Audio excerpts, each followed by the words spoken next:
En el capítulo 7 estaremos con Patricia hablando sobre la agorafobia.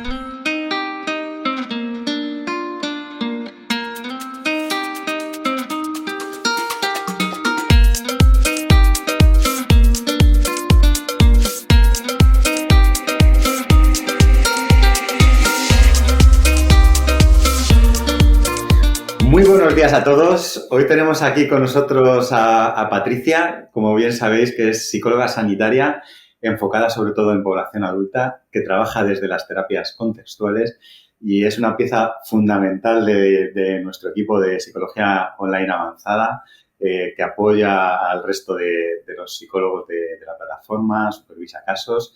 Y nada, bienvenida, Patricia, ¿cómo estás? Hola José, buenos días, ¿cómo estás? Muy bien, muy bien. Aquí encantado de saludarte otra vez y deseando que hablemos del tema que nos traes hoy, que me parece, voy a decirlo así como de película, quizá por mi ignorancia, pero porque hoy vamos a hablar de agorafobia. Eso es.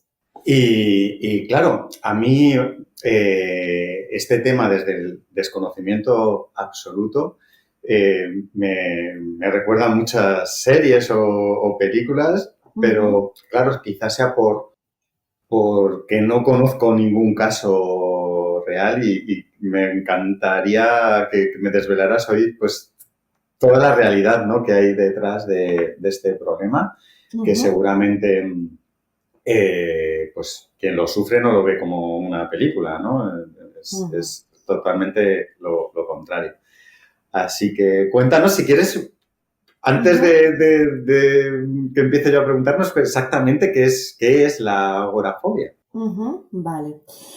Efectivamente, conocemos un poco esto de la agorafobia, ¿no? Pues por lo que nos transmiten ciertas películas, ciertas series, pero bueno, ya sabemos que al final nos muestran solo una parte de la realidad, ¿no? Y efectivamente, como comentas, para la persona que lo padece no es una situación realmente agradable, ¿no? Especialmente agradable. Pues sí, José, te comento, verás, desde lo más básico, ¿no? El concepto de agorafobia como tal, fíjate que viene del griego, ¿no? Y lo que significaría sería ágora, significa espacio público, y fobia, que significa temor, ¿no? Por lo tanto, un poco la traducción sería temor a los espacios públicos, ¿no? A los espacios abiertos. Sin embargo, la agorafobia es algo mucho más complejo que esto, ¿vale? Porque no solo implica un temor a los espacios abiertos, sino que también se puede dar a los espacios cerrados, a las aglomeraciones de gente, a los transportes públicos. Es decir, al final la agorafobia no solo es un miedo a estar en la calle como tal, sino que al final se acaba convirtiendo en un miedo a la pérdida de control, en un miedo a volverse loco, en un miedo a morir. Por lo tanto, fíjate que es un problema realmente bastante complejo y bastante importante. Madre mía, pero, o sea, entonces puede ser miedo, o sea, a quien le ocurre todas esas cosas o le ocurre alguna de ellas, ¿no? Me imagino que el que tiene miedo a un espacio abierto no lo tiene al espacio cerrado, o puede darse las dos opciones, o como... Pues como veremos un poquito más adelante, si te parece, al final es un tema demasiado complejo porque se empieza asociando a una situación concreta, este miedo, pero se acaba generalizando a otras situaciones. Entonces, si la persona no recibe tratamiento a tiempo, si no empieza a trabajar en ello, el problema se puede cronificar y se puede extender a muchas áreas de la vida y a muchos contextos. Por lo tanto, efectivamente empieza asociándose a una situación, pero puede acabar derivando en un miedo mucho más generalizado. La salud mental es un tema muy delicado. Muchas veces dejamos pasar cosas que nos complican poco a poco la vida. Y acudiendo al psicólogo, damos un paso en cuidarnos y mejorar nuestro día a día. Psicologiaavanzada.es. Terapia online desde el salón de tu casa. Entra en nuestra web psicologiaavanzada.es y pide tu primera sesión gratuita. Madre mía. ¿Y qué te iba a preguntar? ¿Esto es muy frecuente? ¿Ocurre mucho? Pues verás, lo que ocurre, José, es que se produce un primer ataque de pánico, luego lo vemos un poquito más en profundidad, pero se produce un primer ataque de pánico que se acaba asociando a una situación, a un lugar, a un contexto determinado, ¿no? Y claro, esto es importante porque al final siempre que hay un ataque de pánico, o la mayor parte de las veces que una persona tiene un ataque de pánico, al asociarlo a la situación en la que esto ocurre, se acaba generalizando y es ahí cuando surge la agorafobia. Es decir, una cosa es el ataque de pánico, pero al asociarse a la situación es cuando surge la agorafobia. Por lo tanto, es muy probable que una persona que una vez en un momento determinado sufra un ataque de pánico acabe desarrollando un patrón agorafóbico, por decirlo así. Fíjate, o sea que todo esto viene asociado o iniciado por un ataque de pánico. Uh-huh. ¿Y nos puedes poner algún ejemplo de ese primer caso de ataque de pánico? ¿Qué puede ocurrir para que a una persona le ocurra la primera vez este ataque? Uh-huh. Efectivamente, existen ciertos factores, ciertas variables que pueden probabilizar o hacer más probable, ¿no?, el que una persona tenga un primer ataque de pánico, ¿no? Por ejemplo, una persona que tiene una situación de estrés crónico e intenso, ¿no? Oye, pues estrés derivado del trabajo, un pico de trabajo muy fuerte que se mantiene en el tiempo, el meterte en nuevos proyectos profesionales, ¿no? Al final todo eso puede generar un estrés que si se mantiene en el tiempo, al final la persona tiene un nivel de activación muy alto y eso puede acabar derivando en un ataque de pánico, ¿no? También cuestiones hormonales. Bueno, cuando hay una pequeña alteración hormonal, por lo que sea, eso puede desembocar en que la ansiedad esté un poquito más alta y por lo tanto se desencadene un primer ataque de pánico. También, por ejemplo, el consumir determinadas sustancias, ¿no? Hay una alteración de la consciencia, una alteración a nivel fisiológico que puede derivar en esto, ¿no? También personas que tengan cierta predisposición a tener miedo a las sensaciones vinculadas a la ansiedad, ¿no? Si yo me estoy fijando mucho en mi cuerpo e interpreto las señales de mi cuerpo, oye, que de repente me late el corazón un poquito más deprisa o noto que me falta un poquito el aire y yo ya de por sí tengo un poco de miedo a todas esas sensaciones, a la ansiedad como tal, ese temor me puede desembocar en este ataque de pánico. Y también hay otra variable que es la reactividad fisiológica. ¿Qué significa esto? Significa que hay personas que tienen ya de base en su día a día, por decirlo así, un nivel de activación un poquito más alto de lo habitual. Por lo tanto, generan una mayor sensibilidad hacia las señales de su cuerpo. Es decir, si yo es muy habitual en mí que sude mucho cuando me pongo nerviosa, por ejemplo, o que tenga cierto temblor cuando me pongo nerviosa, al final acabo cogiendo un poquito de miedo a tener esas sensaciones, ¿no? Y al final, todas estas variables pueden desembocar en un primer ataque de pánico. ¿Qué es un ataque de pánico como tal, no? Que también sería interesante. Sí.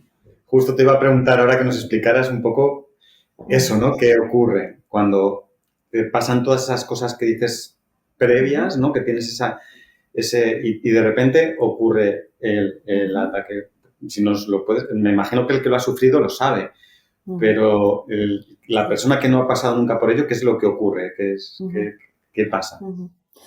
Pues verás, precisamente la persona que lo ha padecido, que lo ha sufrido, lo sabe, porque de hecho las sensaciones corporales que se producen son tan súbitas y tan repentinas que en la mayor parte de los casos las personas van al médico, van a urgencias porque realmente creen que están teniendo un ataque al corazón, que les está pasando algo grave, algún tipo de problema cardíaco, ¿no? O sea que sí no es algo que pase desapercibido, quiero decir. El ataque de pánico en lo que consiste es una reacción de miedo muy repentina y muy súbita. Es decir, yo de repente empiezo a notar sensaciones de activación en mi cuerpo, por ejemplo, taquicardia, sensación de que me falta el aire, sensación de ahogo, temblor, mareo, parestesias, que es hormigueo en las manos, hormigueo en los pies, presión en el pecho. Fíjate que son síntomas que también pueden darse en un ataque cardíaco, ¿no? Claro, esto genera muchísimo miedo. Entonces la persona empieza a interpretar todas esas señales de su cuerpo como que está ocurriendo algo. Entonces empieza a pensar, me está pasando algo, voy a perder el control, me voy a morir, me voy a volver loca. Es decir, aparece un miedo a perder el control o un miedo a la propia muerte. Es decir, es un episodio de ansiedad en su máximo esplendor, unas sensaciones muy, muy, muy intensas. Y claro, imagino que en estos casos que comentas ante la sensación de que pues, estás teniendo un infarto o alguna cosa así, vas al médico Ujú, corriendo, ¿no? Y me imagino que allí te hacen las pruebas y ven que no te está pasando realmente, por lo menos un infarto, que no lo tienes, ujú, ¿no? ujú. ¿No? Y claro, en ese caso lo que te hacen alguna prueba para ver que estás teniendo un ataque de pánico o se da por sentado que es lo que te está Ujú. ocurriendo es eso. Realmente, claro, se descartan otro tipo de patologías, sobre todo patologías cardíacas, ¿no? El que te esté dando un infarto, bueno, en fin, todo este tipo de problemas vinculados al corazón como tal. Y una vez se descarta eso, es como que ya se da por hecho, ¿no? O se entiende que esa sintomatología es propia de un ataque de pánico, pero efectivamente, claro, asusta mucho a Mm. la persona, ¿no? Ya, claro, claro, no, totalmente. Claro, y una vez que se origina este primer ataque de pánico con Ujú. estas sensaciones, ¿qué hace, qué lleva a que esto se convierta en agorafobia? Ujú. Vale, te pongo un ejemplo, ¿vale? Sí. Imagina que vas en el metro y, bueno, pues como decimos, tienes una situación de estrés, has tenido un mal día, estás especialmente nervioso, lo que sea, ¿no? Alguna de estos factores que comentábamos anteriormente. Entonces, tienes un primer episodio de pánico. Recordamos que es una activación muy elevada, que es una sensación muy tremendamente desagradable, ¿no? Entonces, oye, me ocurre esto en el metro, yo me asusto muchísimo. Me voy del metro corriendo porque no sé lo que me está pasando, ¿no? Me voy al hospital, lo que sea, ¿no? Pero me voy de esa situación. ¿Qué pasa? Que ahí yo ya he asociado eh, ataque de pánico o sensaciones tan intensas, miedo a perder el control al final, como decíamos, ¿no? Con estar en el metro. Mm, ¿Qué ocurre? Lógica y esperablemente, yo no voy a querer volver a montar en el metro porque voy a anticipar, voy a pensar que la próxima vez que me monte en el metro me va a pasar lo mismo. Y esta asociación, José, es muy potente y además tiene un sentido evolutivo, ¿no? Vamos a la época de la prehistoria. Imagina un hombre del Paleolítico, ¿no? Por ejemplo, que va andando por la ribera de un río y de repente se encuentra con un mamut que le va a atacar. ¿Qué surge? Miedo, ¿no? ujú, Miedo, tensión, una necesidad de huir de ahí. Lo que ocurre es que esta persona no va a volver a andar por ese mismo sitio, porque ha asociado que en ese lugar del río aparecen mamuts, por lo tanto es un sitio de peligro, ¿no? Se asocia esa respuesta emocional de miedo con el sitio en el que ha sucedido la amenaza, ¿no? Claro, esto a nivel evolutivo es muy importante porque permite a las personas, permitió en su momento a las personas el evitar situaciones de riesgo, el evitar morir al final, ¿no? ujú. Entonces todo esto digamos que se plasma en nuestros genes, ¿no? Porque facilita el desarrollo de la especie y entonces a día de hoy tenemos esta capacidad, por decirlo así, de hacer asociaciones tan potentes con que solo se haya dado una situación porque favorece la supervivencia, me permite evitar el peligro, ¿no? Entonces, fíjate lo potente que es esta asociación, que con que solo una vez haya tenido un solo ataque de pánico en el metro, se va a desencadenar esta respuesta de temor a que vuelva a ocurrir y por lo tanto voy a evitar montarme en el metro. Qué interesante. Entonces, estas personas evitan a toda costa, porque, a ver, entiendo que haya, imagínate que es que te ocurre en un sitio que puedas más o menos evitar, pero el ejemplo que nos pones del metro es probable que esa persona necesite seguir utilizando el metro Ujú, probablemente. Entonces, ¿qué ya. ocurre si esa persona vuelve a subirse al metro aunque lo quiera evitar? Mm, Ujú. ¿Puede ocurrirle que le dé otro ataque de pánico simplemente por el hecho del miedo que está pensando que le puede ocurrir? Ujú. Si no le da, esto se suaviza. Cuéntanos un poco qué podría pasar en esos casos. Ujú. Claro, lo esperable es que la persona trate de evitar lo esperable o lo habitual, quiero decir, ¿no? Es, oye, si yo he tenido un episodio de miedo intensísimo en el metro, lo más probable es que evite montarme en el metro y que si en vez de ir en metro a trabajar puedo ir en autobús o puedo ir en bici o puedo ir andando o lo que sea, pues prefiera Ujú. hacerlo de esa forma, ¿no? ¿Qué es lo que ocurre y dónde está el problema? Que esto que hablábamos de asociar, ¿no? De asociar una emoción con un determinado contexto o lugar, es tan potente que ya no es que solo ocurra con que se dé un solo episodio, sino que además se acaba generalizando a otras situaciones. Es decir, aunque yo al día siguiente diga, venga, vale, como me da tanto miedo, no quiero que me vuelva a pasar lo mismo, no voy a montar en metro. Pero a lo mejor voy andando por la calle y sé que voy a pasar al lado de una marquesina de metro. Yo ya voy a ir tensa, porque voy a pensar, ostras, aunque no me vaya a meter en el metro, ¿y si me da otro ataque de pánico con solo ver el cartel del metro? Yo ya voy a ir tensa. Ujú. ¿Qué pasa? Fíjate cómo se generaliza esa respuesta de miedo. Ya no es al vagón de metro a estar dentro del metro, sino que ya solo con pasar al lado de una marquesina de metro. Si yo continúo, puedo acabar generalizando esto a una calle como tal o a otro medio de transporte. Es decir, me genera un estado de tensión hacia determinadas situaciones que va a desembocar en que yo cada vez evite más cosas. Al respecto de lo que me comentabas, que me parece muy interesante, decías, claro, si a la persona no le queda otra, ¿no? que coger el metro. Claro, fíjate, imagina dos personas, ¿no? Dos personas a las cuales les ha dado un ataque de pánico en el metro. Una de ellas necesita el metro sí o sí para ir a trabajar todos los días. Y la otra no. La otra solo ha montado el metro esa vez y probablemente, no sé, hasta dentro de un mes no tenga que volver a coger el metro. ¿Cuál es más probable que afronte mejor la situación? La persona que tiene que coger el metro todos los días. Porque si al final yo me obligo a exponerme a esa situación, acabo un poco rompiendo esa asociación. Mm. En cambio, la persona que ha tenido un único episodio y no se vuelve a enfrentar a la situación, acaba cogiendo más miedo, ¿no? Si yo evito algo, el miedo se hace más grande. Lo veo como más potencialmente peligroso aún. Mm. Sin embargo, hacer esto de enfrentarte a la situación, oye, no es nada fácil, ¿eh? Tampoco. Claro, claro. Hombre, el problema sería que la persona que vuelve a enfrentarse a la situación lo pasase mal de nuevo. No sé si llegando al punto del ataque de pánico, pero si realmente el paso por allí es un calvario, imagino que también Ya.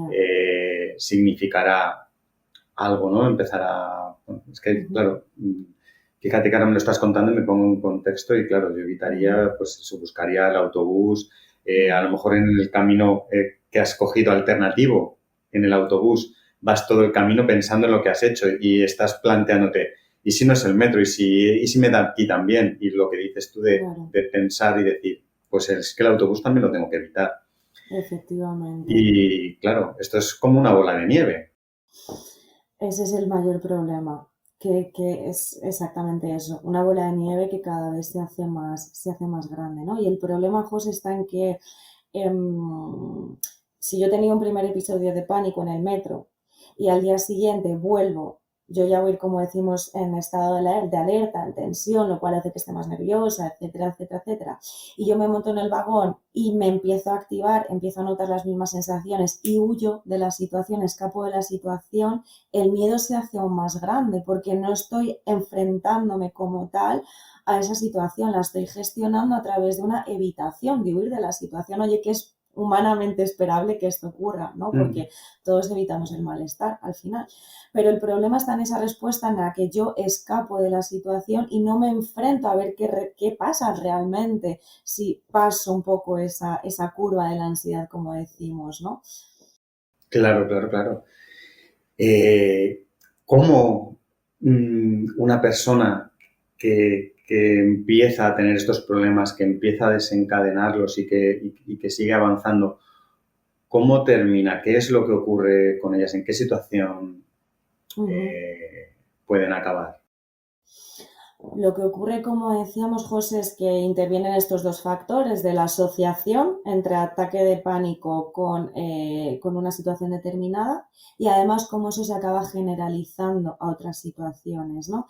Fíjate que al final entramos en un bucle, como decíamos, ¿no? Yo a lo mejor decido, vale, hoy no cojo el metro, pero sé que voy a pasar por una calle en la que tengo al lado la boca del metro, ¿no? Claro, al final yo acabo generando una respuesta, llamamos, de hipervigilancia, es decir, yo estoy constantemente observando mi cuerpo. fijándome, venga, tengo taquicardia ahora, o cómo va la respiración, ojo, pues me noto un poco mareada, a lo mejor estoy un poco mareada porque hace mucho calor o porque no he dormido bien, pero yo ya lo estoy empezando a interpretar como una señal de peligro. Es decir, las sensaciones corporales que podrían atribuirse a una situación normal, a que me va el corazón más deprisa porque acabo de subir escaleras, o me falta el aire porque estoy un poco cansada. El problema es que yo las empiezo a interpretar como señales de peligro, de anticipar un ataque de pánico, ¿no? Entonces, el yo estar tan vigilante hacia las sensaciones de mi cuerpo, al final me coloca en un estado de tensión, ¿no? De estar constantemente atenta a ver cómo estoy, cómo voy con las manos, cómo voy con la respiración, cómo va mi corazón, etcétera. Y el estar en tensión acaba generando que me ponga más nerviosa. En cuanto detecte algo que yo interpreto como anómalo en mi organismo, me voy a poner más nerviosa porque voy a estar todo el rato anticipando el miedo a que se desencadene un ataque de pánico. Al final, si yo me pongo más nerviosa, mi cuerpo se acelera, se activa y acabo desencadenando un ataque de pánico. Fíjate, es un bucle que tiene muchísima lógica y del que es complicado salir. Entonces, al final lo que ocurre, José, es que acabo evitando muchas cosas de la vida. Acabo evitando, por ejemplo, pues determinados transportes públicos, lugares con multitudes, con mucho ruido. Todo este tipo de situaciones que me colocan en un estado de alerta las acabo evitando. Y al final, claro, tú imagínate lo que constriñe eso la vida, ¿no? Mi vida queda reducida a un espacio muy pequeñito de seguridad que puede ser mi casa, puede ser la necesidad de ir siempre acompañada, puede ser la necesidad de ir siempre con alguna clave de seguridad que me relaje, por ejemplo, medicación, o ir siempre con el móvil en la mano. Es decir, mi vida acaba dependiendo de evitar esta respuesta del miedo. Y claro, fíjate en lo que se convierte al final la vida de una persona, en lo que limita, ¿no? Claro, claro, pero me estoy dando cuenta de que es un poco el nombre engañoso, ¿no? Porque es como comentabas al principio, el miedo a los espacios abiertos, pero puede ser miedo a, pues eso, lo explicabas muy bien, ¿no? A perder el control y puede darse en cualquier situación. Eh, podría, lo veo más complicado a lo mejor, pero que si te está ocurriendo esto en tu casa, precisamente el concepto que ponemos de que la persona acaba encerrada en su casa sería el sitio que quieres evitar, ¿no? Si te ocurriera así. Bueno, que a lo mejor es una cosa rara que no ocurre. No, sí, sí, efectivamente puede ocurrir. Ahí quizás lo que asociamos son otras señales del contexto. Por decirlo así, imagínate que hay una persona que tiene ataques de pánico y que le dan por la noche. O sea, tiene un primer episodio de pánico que le da cuando oscurece.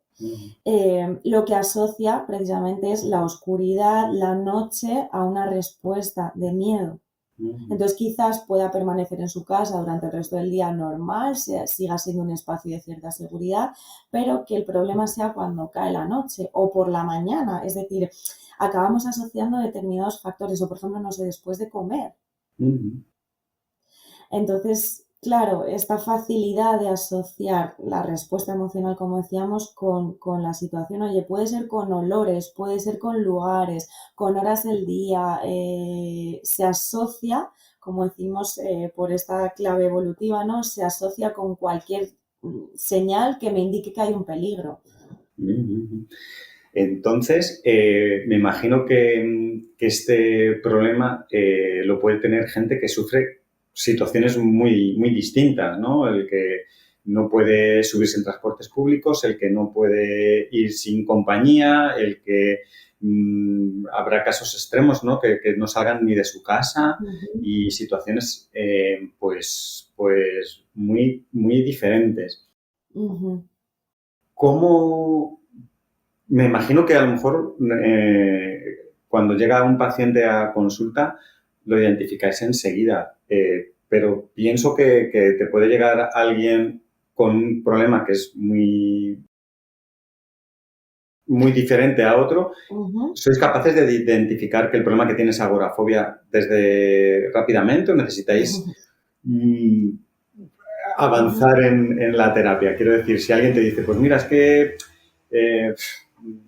pues me Ujú, da miedo coger cualquier transporte público o no puedo salir de casa sin mi medicación, como comentabas, ujú, o sin el móvil, si me quedo sin ujú, batería. ujú, Ese tipo de cosas las identificáis rápidamente y veis qué es esto o cómo ujú, es qué situaciones se os dan. ujú.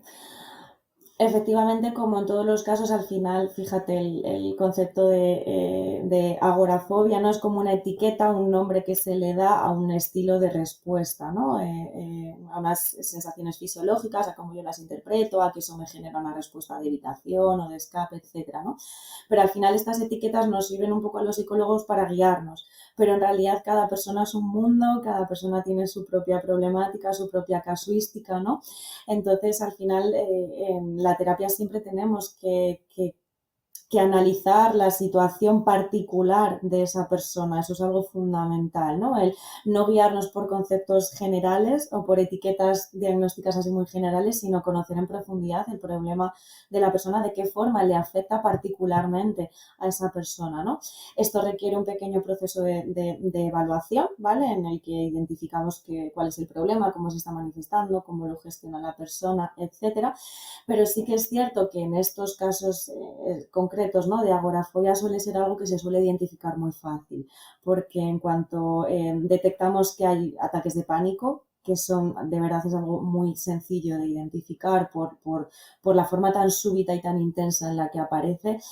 En cuanto hay ataques de pánico ya es fácil identificar que va a haber una respuesta de evitación y por lo tanto que hay un proceso agorafóbico detrás. Ujú. Y me imagino que no es lo mismo alguien que llega a una consulta con he tenido un ataque de pánico y acaba de empezar el problema, Ujú. a una persona que ya está en una situación de estoy encerrado en casa, no salgo, no tengo vida y incluso a lo mejor es hasta un problema acudir a terapia gracias a que Psicología Online Avanzada funcionamos de forma online, Ujú. pero a lo mejor de la forma tradicional y acudir a una terapia presencial incluso llega a ser una limitación. Efectivamente, efectivamente.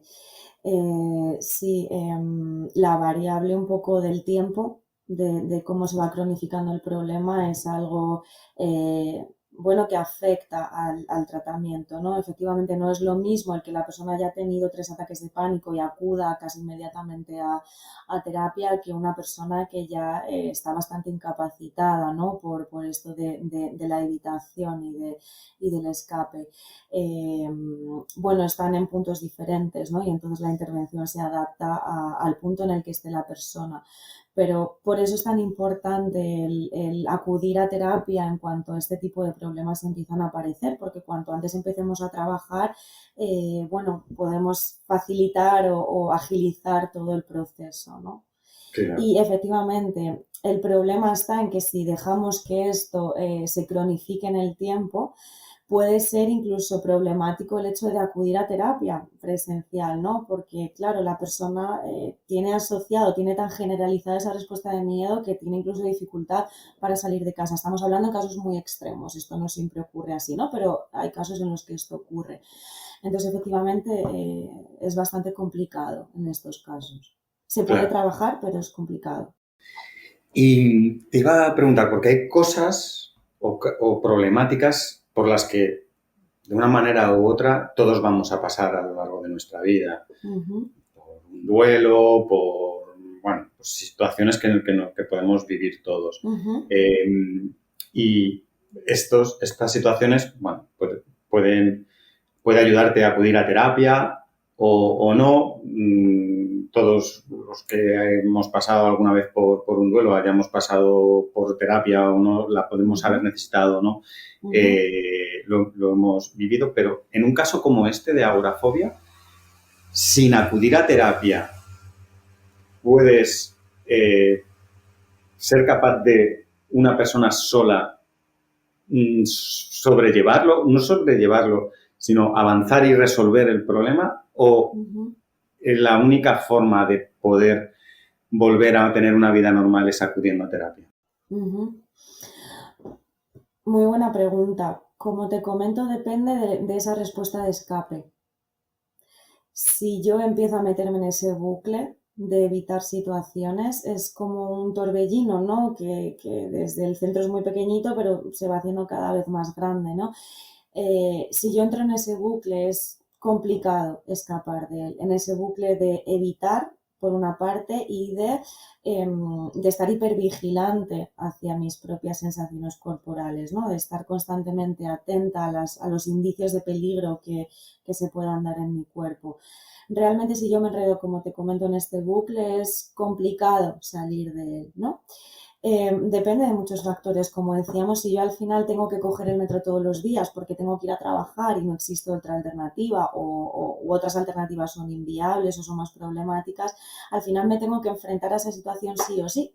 Entonces, de forma quizás un poco natural, el enfrentarme yo a esa situación y por lo tanto que no haya una respuesta de escape me facilita el que esto sea algo puntual y que de forma natural se extinga o desaparezca esa sensación de alerta, de miedo, ¿no? Pero claro, como ya decimos, depende de esta respuesta de escape, de si yo puedo evitar la situación o no, de si decido enfrentarme a ella, depende un poquito de esto. Claro, claro.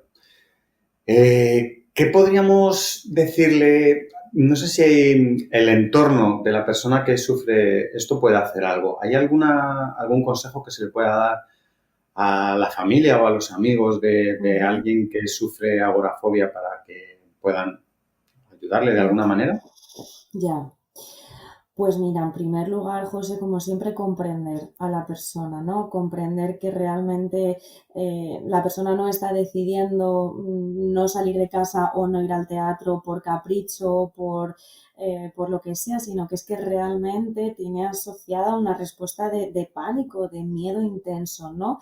No es una decisión agradable para nadie el tener que abandonar parte de su vida por este miedo, ¿no? Entonces, el comprender, el empatizar con la persona, con lo mal que lo está pasando, con el sufrimiento que le produce, ¿no? No juzgar, no juzgar porque realmente es complicado a veces meternos en la piel de una persona y más cuando está sufriendo, cuando es algo a lo mejor que quizás si no lo hemos vivido nos cuesta entender, ¿no? Precisamente como no lo hemos vivido tenemos que tratar de hacer este ejercicio extra de empatía con la persona, ¿no? También respetar el ritmo, ¿no? Preguntar abiertamente a la persona, oye, ¿qué necesitas? ¿En qué puedo ayudarte? ¿Cómo podemos gestionar esto? ¿No? Preguntar por las necesidades que tiene la persona y adaptarnos al ritmo que ella necesite, ¿no? Oye, pues entiendo que ahora mismo para ti es inviable ir al teatro. Bueno, ¿qué otra alternativa podemos buscar que no sea ir al teatro, ¿no? Paralelamente, es necesario, como ya decimos, cuando esto se cronifica, cuando entramos en este bucle que la persona vaya a terapia, ¿no? Pero por parte de las personas más allegadas o cercanas, es esto lo que podrían hacer un poco, ¿no? En cuanto a la actitud con la que se enfrentan a la situación o a la persona. Me imagino que será complicado en algunos casos. Me imagino a la persona que no entiende el problema que hay detrás, incluso forzando. ¿Cómo que no? Venga, vamos a ir. Venga, que sí, sí, no te puedes quedar aquí. Vamos ahora mismo. Ya. Y estamos hablando, comentabas el tema de ocio, ¿no? De ir al teatro, pero incluso pueden estar forzando otras cosas que ya no es ocio, ¿no? Es decir, ¿cómo que no vas a ir al trabajo? Claro que vas a ir. Claro, ya. Que, algo que no comprenden, ¿no? No hay excusa, estás poniendo una excusa absurda, ¿no? Que puede entender esa persona que es absurda sin conocer exactamente lo que está pasando esa persona Claro. con agorafobia. ¿Cómo de malo es el forzar a la persona a hacer esto que no quiere hacer por nada? Ya. Es peor, es una situación que está siendo peor, ¿no? Ujú. Efectivamente, sí. Oye, al final es normal y podemos entender, ¿no? El que ante el desconocimiento, pues surjan este tipo de reacciones por parte de las personas, ¿no? Oye, realmente yo no he tenido un ataque de pánico nunca, entonces no entiendo lo que te está pasando y venga, no será para tanto, si eso está todo en tu cabeza, venga, sal, venga, vamos a hacer lo que sea, ¿no? surge del desconocimiento, ¿no? Y por lo tanto es normal que determinadas personas reaccionen de esta forma. Pero efectivamente, José, esto es problemático, ¿no? Si a mí me están obligando a hacer algo que realmente me está generando pánico, va a hacer que esté más tensa aún, porque me están metiendo presión, me están diciendo que tengo un problema, en fin, que estoy exagerando, están tratando de minimizar lo que yo estoy sintiendo cuando lo que yo siento es pánico realmente, ¿no? Mm. Entonces me están presionando de alguna forma, eso genera que yo me presione a mí misma, que me vea como cada vez más inválida, más incapaz, y al final efectivamente este tipo de forma de gestionar el problema, pues bueno, no ayuda. Es humanamente comprensible que suceda, pero efectivamente no ayuda a la persona. Claro, claro, claro. ¿Y qué se le podría recomendar o aconsejar a la persona que está viviendo estos ataques de pánico? ¿Es fácil para esa persona tomar la decisión de ir a terapia o hay casos en los que la gente no es consciente del problema en el que está entrando y no acude a terapia? Uh-huh. Creo por la experiencia que yo tengo, ¿no? Con las personas con las que trabajo, estoy trabajando, creo que realmente en la mayoría de los casos se acude a terapia, porque es que al final tu vida acaba quedando totalmente limitada a la evitación de la ansiedad, a la evitación del pánico, ¿no? Y realmente esto acaba desencadenando también otras cosas, ¿no? Un bajo estado de ánimo, problemas relacionales, ¿no? En las relaciones de pareja, me distancio de mis amistades, en fin, cronificarse eso acaba generando otros problemas, ¿no? Entonces, normalmente las personas acuden a terapia o por las propias consecuencias que está teniendo su situación o por la propia situación en sí cuando se está llevando a cabo, ¿no? Como decimos, es fundamental que en cuanto la persona está detectando que está entrando en este bucle, acuda lo antes posible a terapia para que no se cronifique el problema, para que no se enquiste. Entonces, mi mayor recomendación puede ser esa, ¿no? Oye, si esto te está ocurriendo, si notas que esto se está generalizando, que estás empezando a coger miedo de cosas que antes no tenías, que estás empezando a evitar, oye, acude a terapia porque es algo realmente que se puede trabajar y que cuanto antes lo hagamos, mejor, ¿no? Al final, el objetivo es que la persona recupere su vida, que tenga una vida con valor, una vida valiosa y hay veces que es complicado retomar esta vida, por lo tanto, acude a terapia y piensa en ti, date valor, ¿no? Y vamos a trabajar en esto que se puede hacer. Genial, genial. Me has aclarado un montón de cosas. Empezábamos, no sé, para mí esto era un problema, como comentaba, un poco así de película y fíjate que hemos visto que puede ser bastante más normal y lo tenemos identificado con cosas, o yo por lo menos por mi desconocimiento lo tenía así asociado. Y me ha parecido súper interesante ver bueno, que todos estamos expuestos a una cosa así, que podemos de repente tener ese origen con un ataque de pánico sin darnos cuenta por situaciones que pueden estar en la mano de todos, de situaciones de estrés y de todo este tipo de cosas que comentas y que fíjate, ¿hay algo más que quieras decir que se nos haya podido escapar sobre esto antes de terminar? ¿O crees que lo hemos conseguido contar todo más o menos? A mí me has aclarado, ya te digo, muchísimo el tema. Creo bueno, que hemos tocado un poquito todos los palos, por decirlo así, ¿no? Bueno, espero que esto pueda ser de ayuda para alguien si nos está escuchando, ¿no? Que se pueda sentir identificado con esto y al final, como siempre, es un poco la idea de dar importancia también a nuestro cuidado en cuanto a salud mental, ¿no? El atendernos, el escucharnos, el prestarnos atención y oye, si en algún momento de nuestra vida detectamos que hay algo que queremos cambiar, que sentimos que no nos encontramos bien, pues el darle valor a esto, al igual que vamos al médico, vamos al fisioterapeuta, al dentista, ¿no? Pues al final dar ese valor a nuestra salud mental. Claro que sí.